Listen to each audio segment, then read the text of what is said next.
Bem-vindos a mais um dia do nosso projeto de leitura da Bíblia Sagrada em um ano, porções diárias. Espero que esse dia esteja maravilhoso para você e que você já esteja preparado para a nossa leitura do dia. No dia de hoje, nós vamos ler Gênesis capítulo 41, versículo 16, até o capítulo 42, versículo 17, Mateus capítulo 13, versículos de 24 a 46, Salmo 18, versículos de 1 a 15 e Provérbios 4, versículos de 1 a 6. Vamos lá? Sente-se confortavelmente e se concentre na palavra. Gênesis 41. Respondeu-lhe José: Isso não depende de mim, mas Deus dará ao faraó uma resposta favorável. Então o faraó contou o sonho a José. Sonhei que estava de pé, à beira do Nilo, quando saíram do rio 7 vacas belas e gordas que começaram a pastar entre os juncos. Depois saíram outras 7, raquíticas, muito feias e magras. Nunca vi vacas tão feias em toda a terra do Egito. As vacas magras e feias comeram as 7 vacas gordas que tinham aparecido primeiro. Mesmo depois de havê-las comido, não parecia que o tivessem feito, pois continuavam tão magras como antes. Então acordei. Depois tive outro sonho. Vi 7 espigas de cereal, cheias e boas, que cresciam no mesmo pé.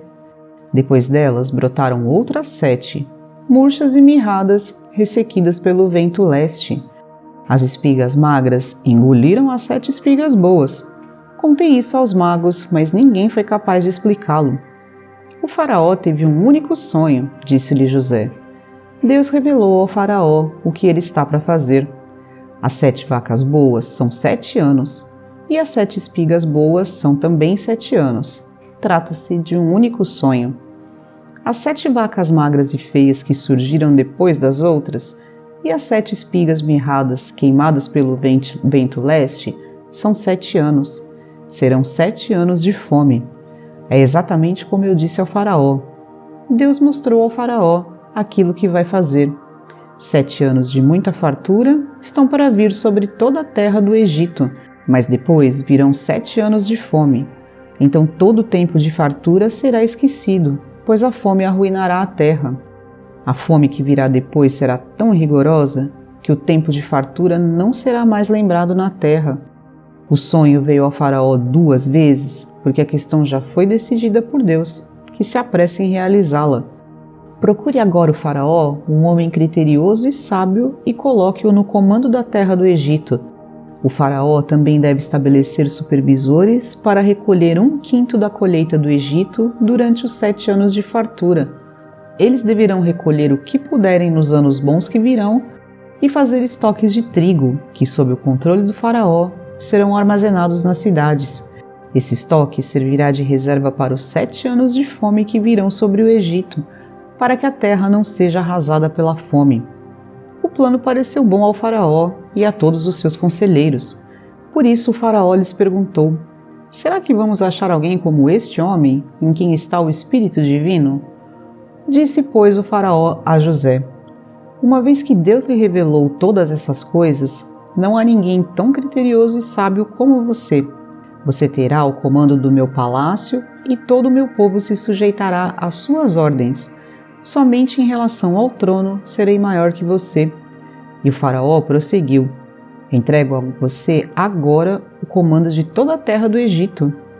Em seguida o faraó tirou do dedo seu anel de selar e o colocou no dedo de José. Mandou-o vestir linho fino e colocou uma corrente de ouro em seu pescoço. Também o fez seguir em sua segunda carruagem real, e à frente os arautos iam gritando: Abram caminho! Assim José foi colocado no comando de toda a terra do Egito. Disse ainda o faraó a José: Eu sou o faraó, mas sem a sua palavra ninguém poderá levantar a mão nem o pé em todo o Egito. O faraó deu a José o nome de Zafenate-Paneia e lhe deu por mulher Asenate, filha de Potífera, sacerdote de On. Depois José foi inspecionar toda a terra do Egito. José tinha 30 anos de idade quando começou a servir ao faraó, rei do Egito. Ele se ausentou da presença do faraó e foi percorrer todo o Egito. Durante os 7 anos de fartura, a terra teve grande produção. José recolheu todo o excedente dos 7 anos de fartura no Egito e o armazenou nas cidades. Em cada cidade ele armazenava o trigo colhido nas lavouras das redondezas. Assim, José estocou muito trigo, como a areia do mar. Tal era a quantidade que ele parou de anotar, porque ia além de toda medida. Antes dos anos de fome, Asenate, filha de Potífera, sacerdote de On, deu a José 2 filhos. Ao primeiro, José deu o nome de Manassés, dizendo: Deus me fez esquecer todo o meu sofrimento e toda a casa de meu pai. Ao segundo filho chamou Efraim, dizendo: Deus me fez prosperar na terra onde tenho sofrido. Assim, chegaram ao fim os 7 anos de fartura no Egito, e começaram os 7 anos de fome, como José tinha predito. Houve fome em todas as terras, mas em todo o Egito havia alimento.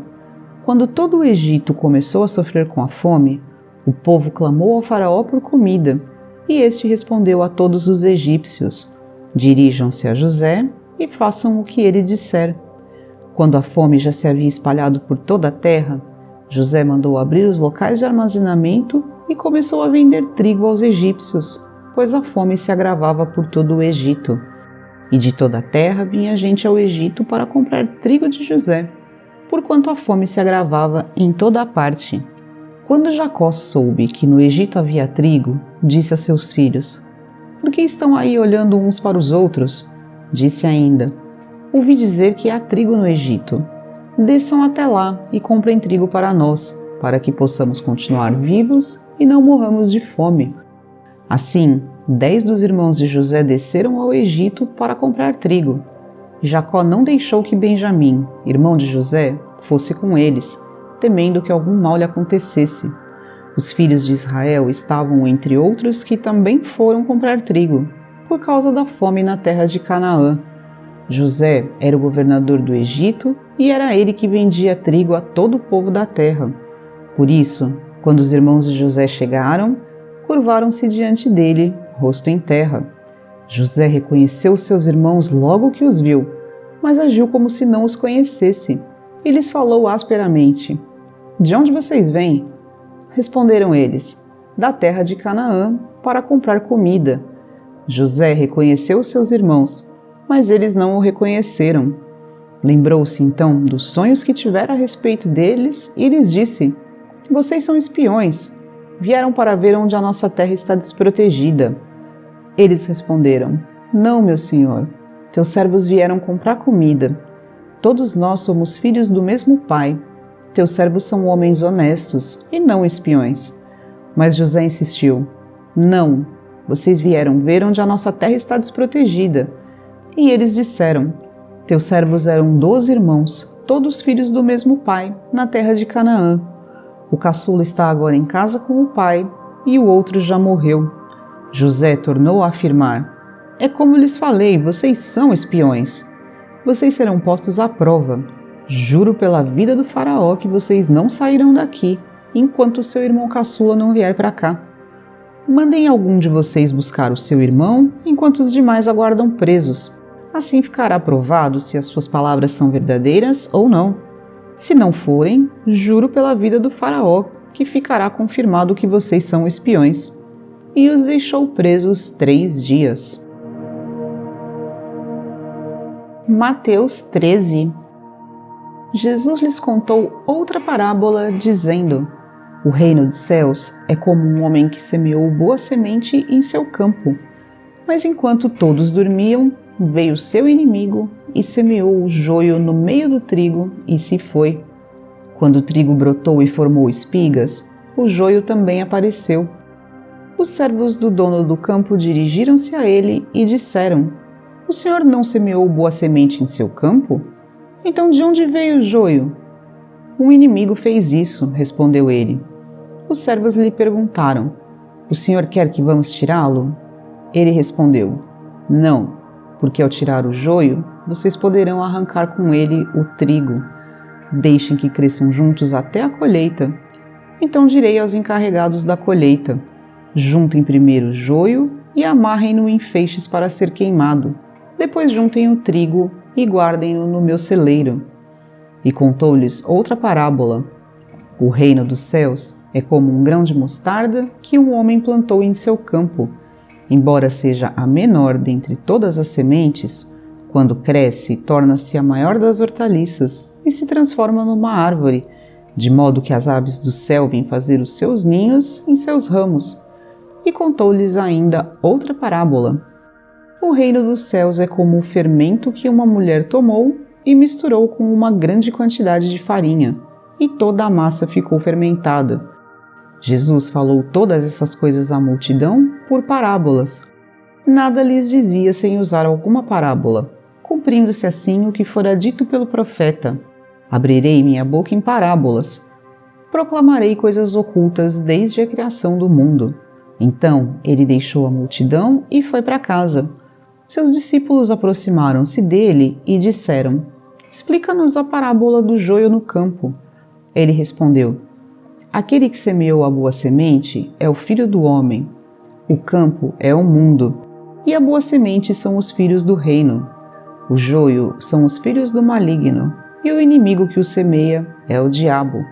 A colheita é o fim desta era, e os encarregados da colheita são anjos.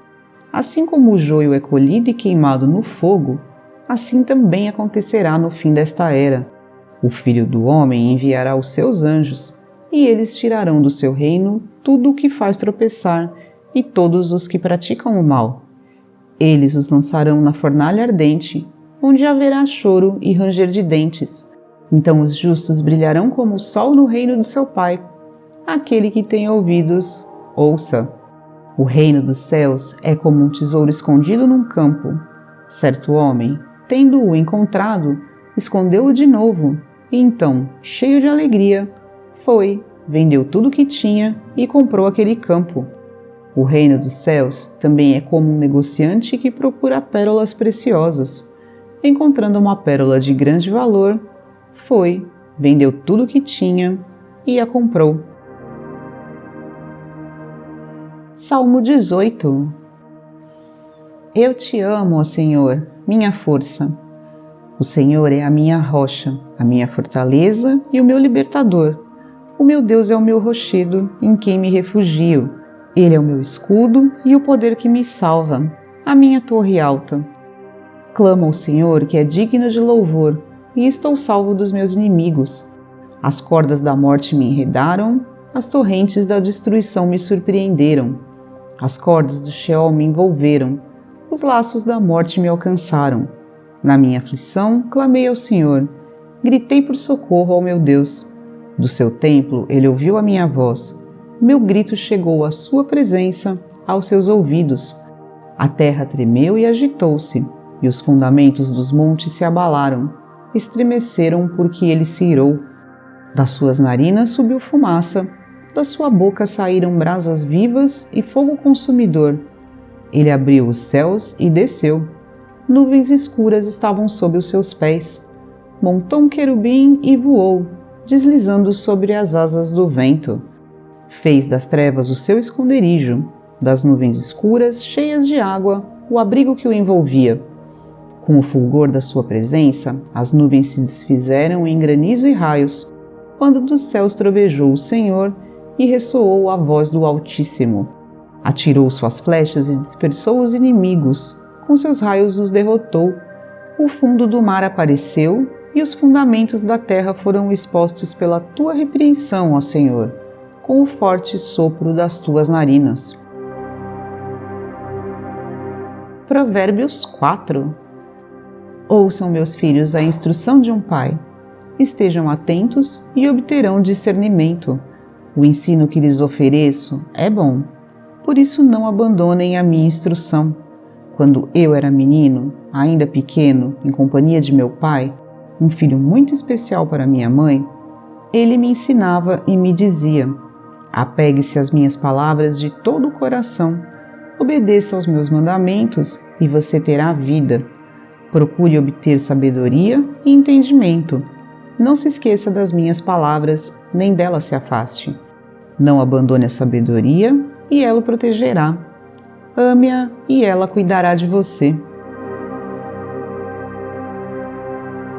E assim nós concluímos mais uma leitura do dia. Espero que esses ensinamentos toquem profundamente os nossos corações. Espero você novamente amanhã para a leitura de mais um novo dia. Fiquem com Deus e até amanhã. Obrigada por sua companhia. Não esquece de se inscrever aqui no canal, clica no sininho das notificações, curta esse vídeo para ajudar o YouTube a levar a palavra de Deus para mais pessoas, compartilha com algum irmão o nosso projeto e deixe nos comentários qualquer dúvida ou sugestão que você tiver. Obrigada pela sua companhia e até o próximo vídeo.